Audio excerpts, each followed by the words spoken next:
I've been dancing in my room. Самцано Бамби ТV-ээр өнөөдөр та бүхэндээ гэрэлтийн дараах хуурал нэртэй киног ярьж өгөхөөр бэлдсэн байна. Бидэнтэй хамтаагаарай. Вэйран өөрийгөө хөлдөх туршилтанд оролцож энэ дэлхийгээс бүрэн алга болохыг хүсэж байгаагаар кино эхэлнэ. 7 хоногийн дараа лабораторийн хүмүүс Вэйраныг очиж авах тул 7 хоногийн дотор ойр дотны хүмүүстэйгээ салхиос хийгэрэй гэж хэлээд бүхлийн мэдээлэл өгнө. Гэтэл Вэйран надад салхиос хийх хүн байхгүй гэхдээ зэрэгцэн зурагтаар тансаг зэрэглэлийн брендийн захирал Вэйран нэртэй бүтээгдэхүүний танилцуулга хийж байгааг харна. Энэ бол Вэйраны нөхөр бөгөөд тэрээр 7 жилийн турш араас нь гүйж 50 удаа санал тавьсны эцэст эхнэрээ зөвшөөрүүлж чадсан. Өнөөдөр бол бидний хормын ойн өдөр бөгөөд энэ өдөр би бүтээгдэхүүнийхээ нээлтийг хийж байгаа нь миний эхнэртэй өгч буй ойн баярын бэлэг гэв. Үүнийг үзэж байгаа Вэйран баярлахгүй харин эсрэгээрээ нулимс туслуулна. Лабораторийн ажилтан та өөрт чинь ийм их хайртай халамжтай нөхөртэй байж үнэхээр алга болохыг хүсэж байна гэж үү гэхэд итгэлтэйгээр тийм ээ. Миний нөхөр надад маш их хайртай. Гэвч намайг хуурч өөр эмэгтэйчүүдтэй явхад тэр нь саад болдоггүй гэв. Ингээд өнгөрсөн үе рүү буцаад Вэйраны ээжийн оршуулгын ёслол дээр нөхөр нь ирэхгүй байгаагаар зураглал эхэлнэ. Хэдэн ч удаа залгаад хариу өгөхгүй байлаа. Гэтэл буцаагийн нэг эмэгтэй авч "Шуу нөгөө миний төрсөн өдрийг тэмдэглэж байна. Чи одоо ямар их залгад юм бэ? Юу хэрэгтэй энэ чамд" гин. Вэйран чи хин юм гэж асуухад "Шуу нөгөөгийн найз хүн Лю Мо Чөн байна. Чи Вэйран биз дээ. Яг одоо хүрээ дээр" гэд хаяг өгнө. Хаягаар яваад өчтөл Вэйран үнэхээр итэмээргүй зүйл олж харна. Нөхөр нь нууц амрагтаа бүгж өгөн гэрлэлт өгч чадахгүй ч өдөр бүрийг чавтай өнгөрүүлж эрхлүүлэх болно гэд үнсэлцэж байх нь тэр. Вэйран нүдэндээ дүүрэн нулимстай шоконд ороод буцаад гүйж байгаад нөхрийнх нь нууц амрагтаа захиалсан 500,000 йоны үнэтэй блог харна. Ямар их доромжлол вэ? Нөхөр нь ээжийнх нь оршуулгад ч очиагүй байж гэртээ ирээд өчигдөр хормын ойн баяртай зориулж чамд даашинс хийж байгаад оройтсон гэж жишимчгүй худал ярих нь тэр. Өөрийн гараар онцгой цор ганц даашинс хийж байгаа гэд зураг үзүүлнэ. Вэйран огт мэдсэн дөр үзүүлэлгүй өөрийнхөө өвлийн мэдээллийг хайрцагт хийж "Энэ бол миний чамд өгөх ойн баярын бэлэг. Ойн өдрөө задлаарай" гэд өгнө. Харин нөхөр нь "Би чамдаа угуул салгах хүртэл үүр тайртай" гэж чихэн дээр нь цэцэг ургуулнаа хүрхий. Вэйран туршилтанд ороход 6 өдөр үлдлээ. Гэрт байгаа өөрийнхөө эд зүйлсийг зэгцэлнэ. Мөн туршилтанд орох тухай зөвхөн найздаа хэлсэн байлаа. Энэ хөлдөөх туршилт нь Вэйраны ээжийн өвдгөөс өмнө хийж байсан шинжлэх ухааны ажил байв. Ээжийнхээ сүүлийн хүслийг гүйцээнэ гэх нь тэр. Энэ үеэр нөхөр нь цэцэг барин орж ирнэ. Нэм гариг бүр их нэртэй наран цэцэг авчирдаг болсон. Энэ зуршил нь 5 жилийн өмнөөс Вэйран анх үерхийг зөвшөөрсөн өдрөөс эхэлсэн байлаа. Наран цэцэг нь үнэнч байдлыг илтгэдэг бөгөөд ингэж 5 жилийн турш тасралтгүй хөвч байгаа нь өөрийнх нь бие сэтгэл огт өөрчлөгдөөгүй илэрхийлнэ гэв. Мөн цэцэгтэй хамт бүгж өгж байгааг нээ харуул Лю Мо Чөнд өгсөнтэй яг ижил бүгж байв. Вэйран чиний сэтгэлийг анх хүлээн авч байх үед чи өөр хүнд дурлал би эргэлзээгүй чамайг орхино гэж хэлж байсныг санаж байна уу? Нөгөө мэдээж би өөр хүнд дурлахгүй чамд намайг орхих боломж олохгүй гэж хариулахтай зэрэгцэн утсан дуугарч ажлаас дуудлаа л гин.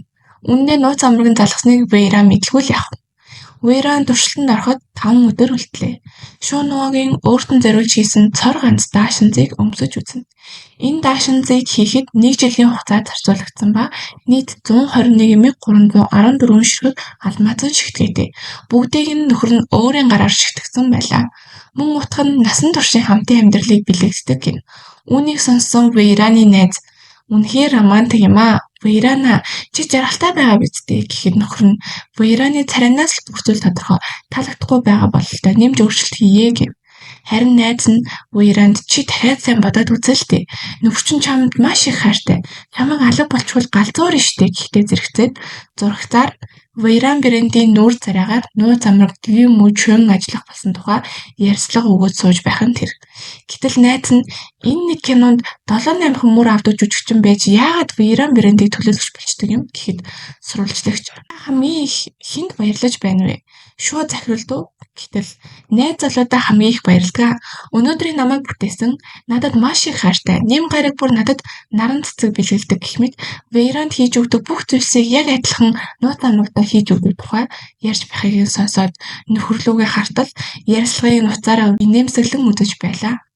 Харин үзэгчдийн дундаас шууд захирал их нэртэй их хайртай шиншээ цамхгийн дээвэр дээр 520 баллад цэцэг их нэртэй бэлдэж өгч байсан. Мөн 520 удаа хот даяар салют бодулж байсан гэхийг сонсоод Мөчөөний царай хувьсгийн уурлаж байснаа уцаа хараад нэмсэглээд үгүй миний найз залуу надад илүү их хайртай гэд зурвасаа харуултал мэдээж би хонгордоо илүү хайртай.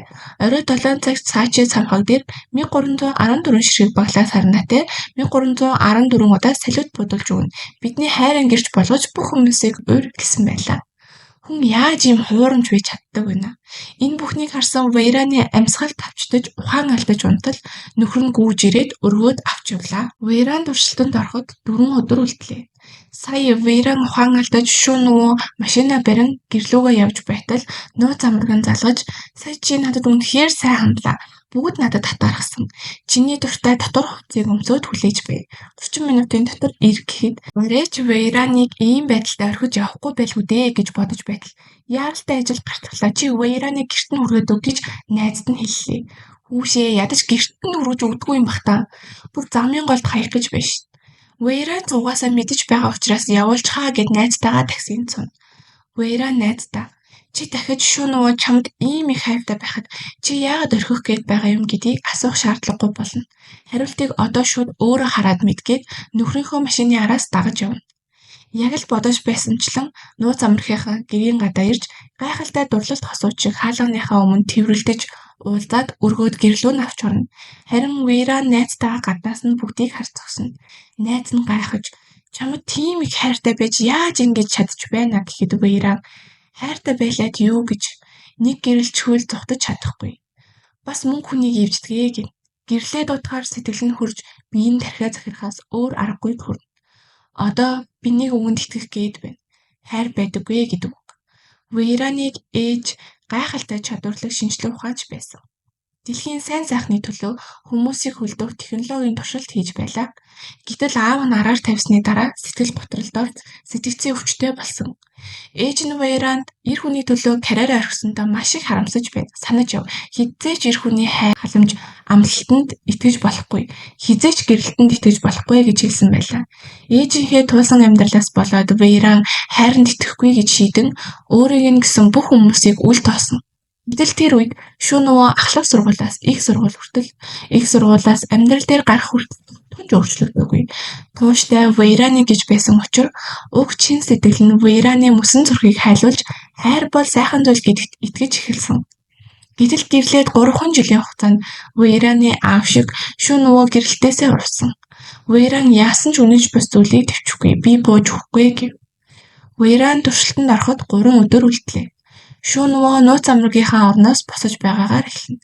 Битгий яваач гэхэд эхнэр нь гэртээ хүлээж байгаа гэд явагдтал би бүх талаараа авьяастай.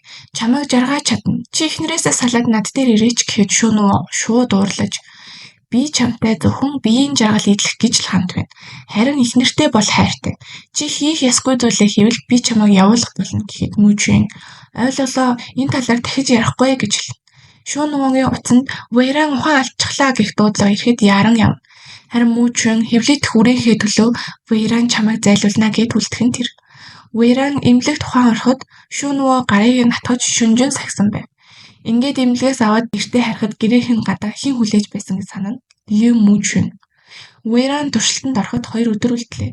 Вейран брендийн төлөөлөгч учраас шүү хатагтаатай танилцмаар санагдаад урилгагүй хүрээд ирлээ гэж зогсож байв. Шүү нөгөө миний эхнэрийн би сайнгүй байна. Чучин хүлээж авахгүй гэхэд шүү хатагтай таны нөхөр танд үнэхээр их хайртай шиг надад ч бас тийм их хайртай найз залуу байдаг юм. Тэр надад байшин, машин, арал хүртэл авч өгсөн. Өрөөс надтай хамт байдаг гэх зэргээр дургууг нь хөрөх зүйл хэлтэл Вейран сая миний нөхрийн хийсэнчлэн миний би сайнгүй байна. Баяртай. Гээд ороход Мөчийн уйлаад хоцорно. Араас нь Вейран руу яагаад бидний харилцааг мэдсээр байж дүр эсгээд байгаа юм. Би жирэмсэн шүү нөгөө хүүхэд бит хоёрт өгч гэсэн зурус эрэхтэй зэрэгцэн шүү нөгөө гэрт нь Вейраны эзүүлс байхгүй байгааг анзааран хоног тоолсон календар барин яагаад эзүүлс нь байхгүй байгааг асуудал шинээр авах гэж байгаа л гэв. Гэхдээ бүгдийг нь чи өөрөө сонгож авсан штэ гэхэд дуртай байсан ч уйдаж болно шүү дээ тийм ээ гэж хариулна. Вейраныг хурмын ойн өдөр хамгийн жаргалтай эмэгтэй байлгана. Өөрийнх нь хийсэн даашин зэрэг өмсөөд л гих зэрэг үлгэрээ ярьсаар л Вейранд дахин Мөчийнээс Би л жинхэнэ хайртай хүн. Намайг нэг залхахад шүүн нөгөө ирнэ. Чи харах уу гэх зурвас эрэхтэй зэрэгцэн шүүн нөгөөгийн утас дуурч хормын ой тэмдэглэх ресторанд асуудал гарлаа гэд бичв. Вейраны сэтгэл дахин сийчигдсээр л Вейран туршилтанд ороход нэг өдөр үлдлээ. Лабораториос таныг маргааш очиж авна. Гэхдээ бас таны хормын ой өдөр юм байна. Таны нөхөр орон даяар л ярьж байна. Туршилтанд оролцохдоо та итгэлтэй байна уу гэж асуухад санаа зовлтгүй эргэж буцахгүй л гин. Харин гэрээндээ туршилт амжилттай болвол төслийн нээлтийг ээжийнхэн нэр дээр гаргана гэсэн болцолтой байж. Гэтэл Мүүчөнөөс дахин шүүн нугаас хүүхдэд төрүүлвэл яах вэ гэж асуухад хүүхэд бид хоёрыг насан туршид нь харж ханднаа гэсэн гих зурвас ирлээ. Харин Вейран салах ёс хийхээр нөхрийгөө оройн хоол хамт идий. Би чиний дуртай хоолыг хийж өгье гэхэд нөхөр нь баярлаж эзэн ядан хүлээж байяа л гэв. Уцаа дөнгөж тасалдал Мүүчэн видео кол хийгээд ороод ирхэн тэр. Нөгөө шөнөвөө өөрийн гараар 121,314 ширхэг алмазан шигтгийг шитгсэн Вейраны хормын ойн дээр өмсөх даашинзыг Мүүчэн өмсчихсөн зогсож байлаа. Надад таалагдж байна гэхэд шөнөвөө шууд л аваад ирсэн гэв. Гэтэл өмнөх үед Вейра яг ийм даашинзыг харахад шөнөвөө намайг амжилтад хүртэл хүлээгээрэй. Би 121,314 ширхэг алмазан шигтгийг шигтэн өөрийн гараар чамд даашинз хийж өгөх болно гэж амласан байлаа. Энэ бүх амлалтаа умартан зүгээр л нууц амрагтаа явчихад өгсөн байж. Мүүчэн үүнийг гайхуулж хинтэн илүү юм хайртай юм шиг байна да гэд бахархаж байхад Вейра тэр үнэхээр чамайг сонгосон бол чи надад ингэж батлах гэж хичээхгүй байх байсан гэд буцаад таслана. Шүн нөгөө гэртээ шал өөр даашинд барьцсан чиний даашинзад асуудал гарсан өмсөх боломжгүй болчихлоо гэв. Мэдээж одоо Вейранд юу ч хамаагүй болсон учраас зүгээр л чимээгүй авлаа. Оройн нөхрийнхөө дуртай хоолнуудыг хийж хамтдаа хоолны ширээний ард сууна. Гэтэл бас л Мүүчөнөөс чамайг өнөөдөр орой хоол хийж өгч байгаа гэсэн. Би нэг л залхахад тэр над дээр ирнэ гэх зурвас Вейранд эрэхтэй зэрэгтэй шүүн нуугийн уц дугана. Авахгүй таслаад байхад байн залгаад байсан учраас автал Мүүчэн би имлэгт байна. Эмч намайг жирэмсэн гэсэн. Ирэхгүй бол би ахууллаа шүү. Миний би их муу байна гэхэд шүүн нуугийн шууд очлоо гэхийг сонссон Вейраны сүүлийн итгэл нуруу унах шиг байна. Шүүн нуу яралтай ажил гарчлаа гэхэд хоолоо ичгээд яваа гэж. Буцаж ирээд хамт хооллоё гэхэд чи өнөөдөр явчихвал буцаж ирэхгүй. Тийм болохоор хоолоо ичгээд яв. Энэ бол миний эхний бөгөөд эцсийн удаа гуйж байгаа зүйл гэхэд шүүн нуу идэх гэтэл бас л 30 минутын дотор ирэхгүй бол мэдцлийн өрөө рүү орно гэсэн зурвас ирэхэд шүүн нуу үнэхээр яралтай байна гэд босоод яв. Вейран дотроо би чамайг хүлээж чадахгүй. Дахиж намайг хизээж харахгүй баяртай шүүн нуу гэж хэлээд босов. Вейран туршилтанд орох өдөр. Лабораторийн хүмүүс ирж авахаас өмнө Вейран найзтайгаа салах ёс хийж би хөхгүй шүү дээ. Амжилттай болвол 50 жилийн дараа сэрэх боломжтой гэв. Энэ үед ч Мүүчэн зурвас илгээсээр байв. Чи орлон тоглогч чамд хайргүй гэх мэтэр. Вейран чиний хүснээр би явлаа гэсэн хариу бичиж үлдээгээд чиний илгээсэн энэ зурвасуудыг чинь шүүн нөгөө уншсан ч чамайг хайрлсан хэвээр байх болтугай гэв. Вейран лабораторийн машинд суусны дараа шүүн нөгөө хормын ой руу Вейраныг авч явахаар гэртээ ирнэ. Энэ үед шүүн нөгөө хэдийн оройтсон байх болно. Вейраныг хаж байгаад үлдээсэн бэлгийн харьцгийг олоод задлах гэтэл утсан дугарч таны эхнэр машины осолд орсон байна гэхэн тэр. Яаран эмнэлэг рүү гүйж очтол Вейран биш Мүүчэн байв. Өөрийгөө осолд орсон. Би хоёр ихэр тээж байгаа. Би чиний хүүхдийг тээж байгаа гэх мэтэр хормын ойд нь явуулгүй хажуудаа байлгахыг хичээнэ. Харин шүүн нөгөө эхнэр нь алга болсон учраас хайх хэрэгтэй гэхэд Вейраны найз нь уг эмнэлгийн эмч байж тарна. Хаашаа явсныг нь асуухад Вейран алга болсон ч нууц амрагтайгаа хамт энд байгааг нь хараад хэлэхгүй гэж шийдэн амархаар аялалд явсан багадаа 7 хоноо гэв. Шүүн нөгөө Мүүчэнд энэ харилцааг би Вейранд мэдэгдмээргүй байна. Энэ хугацаанд уулзахгүй байцгаа хэмээн орхиж явна. Гэртээ ирээд Вейраны хуучин тэмдэглэлийн дэвтрийг олно. Үүнд ээж минь гайхалтай шинжлэх ухаанч байсан. Тэрээр хавдрыг эмчлэхийн тулд хүн хөлдөөх технологийн талаар судалгаа хийж байлаа. Гэтэл аав гарч ирээд ээж бүх зүйлээ орхисон. Ингээд манай гэр бүл аз жаргалтай сайхан амьдарч байсан ч нэг л өдөр аав жинхэнэ хайртайгаа учирсан гэж салахыг хүснэ. Энэ өдрөөс хойш манай гэр бүлд хэрүүл маргаан нэг хэсэг болж хувирна. Сүүлдээ ээж цөхрөнгөө баран аавыг тавьж явуулсан. Гэсэн ч ээж аавыг мартаж чадахгүй шаналцаар байгаад идэвхжгүй өвчнө туссан. Надад хайр нь итгэж болохгүй хайр өөрчлөгддөг гэж цагтаг байлаа. Тиймээс би дахиад хожилж хинт сэтгэлээ нээгээгүй. Миний араас ганц шүүн нуваа гүйдэг байгаагүй ч хизээж орхиогүй хүн нь шүүн нуваа байсан. Уучлаарай ээжээ. Би хайранд итгэсэн. Тэрэл надад хамт хөвшрөх хүн мөн гэж итгүүлсэн гэх тэмдэглэлүүдийг уншаад дэмсэндээ уйлж уучлалт гуйж байлаа. Вэйран яваад 2 хонлоо. Шөнө нөгөө их нэртэй гэрийнхний эзүүлсийг шинээр авч тавилаа. Харин Мужийн өөрийг нь тоогоогүй төвшөрхөж сэтгүүлж дуудаж шөнө нөгөөгийн хүүхдийг тээж байгааг нийтэд ил зарлахаар болно. Ингээд 7 хоног өнгөрлөө. Вэйран ирнэ гэж бодсон тул найз руу залгаж Вэйран хизээ ирэх вэ? Онгоцны буудлын дээрээс тосож авъя гэхэд найз нь зурагтаа асаагаад үз. Баяр хүргэе хүүхэдтэй болсон гэв. Асаагаад үзвэл жүжигчин Лю Мужийн нууцаар хүүхэдтэй болсон. Эцэг нь Шүү группийн захирал Шүү Нөгөө гэх нь тэр. Шүү Нөгөө даруй туслах руугаа залгаж бүх мэдээллийг устгах гин. Хонх дуугарч Вэйран ирлээ гэж баярлан тайлтал Мужийн зогсож байв. Бүх эвлэл мэдээллийнхэн гэрийнх нь гадаа ирчихсэн. Би айж байд хин тарасныг мэдэхгүй гэж мэлзэв. Чи тараасан биш үү гэхэд гинэт гэдэс өвдөд байна. Хүүхдэд ямар нэг зүйл болох гэж байх шиг байна. Намайг хэвтүүлээд өгөөч гэхэд тийг Шүү Нөгөө өргөд Вэйраны оронд хэвтүүлээд Вэйран өнөөдөр ирнэ. Чи ирэхээс өмнө явах ёстой гэв. Ууралсан Мужийн өөрийнхөө зургийг аваад Вэйран руу зурвасаар явуулав. Тэгэд Вэйран уцаа зочны өрөөний ширээн дээр үлдээгээд явсан байлаа. Зурвас ирэх дугаар Шүү Нөгөө Вэйраны утас мөн болохыг хараад хинээс зурвас ирдэг билээ гэд нээж үзвэл Мужийн зурвас байв. Мужийн явуулж байсан бусад бүх зурвасуудыг хараад маш их уурлаж Мужийн лөө очтол удахгүй би шүү хатагтай болно. Энэ хүүхэд надад эрх мэдэл тансаг амьдрал авчирна гэж уцаар ярьж байгааг нь сонсоод бүр чих уурлаад Мужийг алгадаж яагаад Вэйран явсан болохыг ойлгож байна. Гэхэд Мужийн хүүхэд бит хоёрыг бодоод өршөөгөөч гэх юм тэр. Шүү Нөгөө нээрээ ийм зулбсаг байгааг мартах шахаж наадах ч Вэйранд таалагдахгүй гэд хүчээр эмнэлэг рүү авч явна.